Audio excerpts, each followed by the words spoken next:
কদিন আগে তোমাদের সাথে শেয়ার করেছিলাম যে স্ট্রবেরি গাছের প্রথম ফুলটা আমি কেটে দিয়েছিলাম, আর এই কদিনেই কিন্তু গাছে আবারও ফুল চলে এসেছে।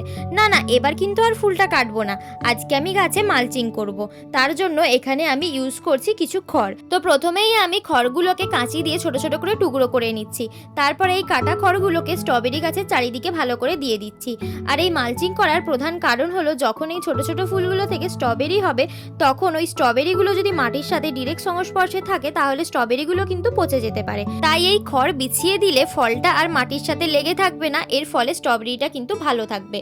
আর এই মালচিংয়ের জন্য তোমাদের কাছে যদি খড় না থাকে তাহলে কিন্তু তোমরা শুকনো পাতা বা ছোট ছোট পাথরের টুকরো বা যে কোনো লাঠিকে ছোট ছোট টুকরো করে কিন্তু মালচিং করতে পারো। তো তোমাদের সাথে কথা বলতে বলতে আমার এখানে মালচিং করা কমপ্লিট হয়ে গেছে। এবার যখন তোমরা গাছে জল দেবে তখন খড়টা একটু হালকা করে সরিয়ে গাছে জল দিয়ে দেবে। আর এর পরের বারে যখন জল দেবে গাছের মাটিটা শুকিয়ে গেছে কি একটু চেক করে নিয়ে তারপরে জল দিও।